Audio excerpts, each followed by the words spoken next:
স্বাধীন ভূখণ্ডের জন্য তারা জীবন দিয়েছেন। আল্লাহ তাআলা তাদেরকে শাহাদাতের মর্যাদা দান করুন। একই সাথে যারা আহত বঙ্গুত্ব বরণকারী আছেন তাদের সুস্থতা কামনা করছি।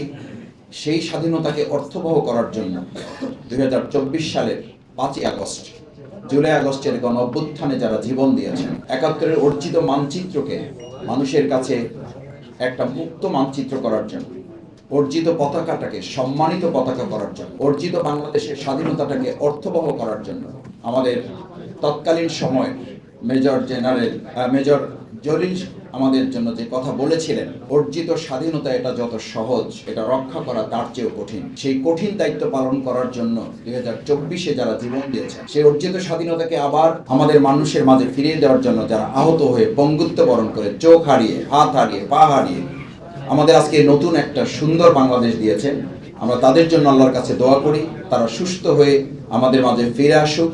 যারা শহীদ হয়েছেন আল্লাহ তাআলা তাদেরকে শাহাদাতের মর্যাদা দান করুন এবং তাদের পরিবারগুলোকে আল্লাহ তাআলা হেফাজত করুন। আমরা এরকম একটা বাংলাদেশ যখন পেয়েছি, সেই বাংলাদেশে আমাদের মূল চাহিদাটা কি ছিল, আমাদের মুক্তিযুদ্ধের অঙ্গীকার কি ছিল? আমাদের মুক্তিযুদ্ধের অঙ্গীকার সাম্যের কথা ছিল, আমাদের একত্রিত হওয়ার কথা ছিল, ঐক্যবদ্ধ জাতি বিনির্মাণের কথা ছিল। বাংলাদেশ স্বাধীনতার 53 বছর পার করে আজকের এই 54 বছরে আমরা এসে লক্ষ্য করেছি প্রত্যেক সরকার সবচেয়ে বড় বাংলাদেশের ক্ষতি করেছে। এই দেশের মধ্যে ঐক্যের নামে তারা জাতি বিভেদের রাজনীতি। আজকে 2024-এ এসেও আমরা খেয়াল করি সেই 71-এর অর্জিত স্বাধীনতাকে যেন অর্থবহ করা না যায়, তার ধারাবাহিকতায় 2024-এর অর্জিত এই নতুন বাংলাদেশের নতুন স্বাধীনতাকেও যাতে অর্থবহ করা না যায়, তার জন্য কেউ এখনো ঠিক ফ্যাসিবাদের সুরে তাদের প্রতিধ্বনি তাদের বক্তব্যের মধ্যে এখনো খুঁজে পাওয়া যায়।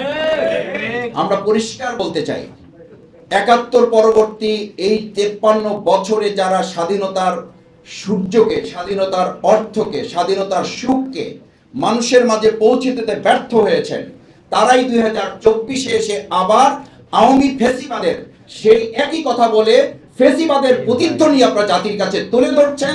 ফ্যাসিবাদের উত্তরসূরি হিসেবে জাতি আবার তাদেরকে চিহ্নিত করতে বাধ্য হবে। আমি একটা কথা বুঝি ভাই, আমাদের দেশের মানুষ এখন এটাতে আমাদের পেট ভরবে না আমরা কে পক্ষে ছিলাম কে বিপক্ষে ছিলাম। এই পক্ষ বিপক্ষের কথা তুলে ট্যাগিং এর রাজনীতি করেই তো আমাদের তরুণ প্রজন্ম স্লোগান তুলেছিল, তুমি কে আমি কে, রাজাকার রাজাকার।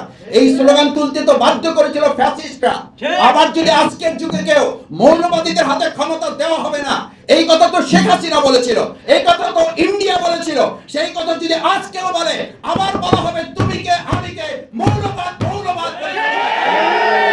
আমরা পরিষ্কার বলি, বাংলাদেশ নিয়ে এখন আর কেউ এটা বলবেন না। আমি এখন এটা বলতে শুনি, এটা বললে আমাদের কষ্ট লাগে, দেশটা কারো ভাবেন না। কেন কষ্ট লাগবে? কষ্ট লাগলে বুঝতে হবে যে এখনো রাষ্ট্রের মালিকানা আপনারা কেউ ব্যক্তি কিংবা দল দাবি করার চেষ্টা করতেছে। আমাদের 24-এর ছাত্র জনতা দেশটা কারো ভাবেন নাই স্লোগান এখনো দেয়ালে দেয়ালে লাল কালিতে দেখা যায়। যদি সাহস থাকে তাহলে সেগুলো মুছে ফেলুন, না হলে এর বিরুদ্ধে কথা বলার নৈতিক শক্তি আমাকে আপনাকে কে দিয়েছে?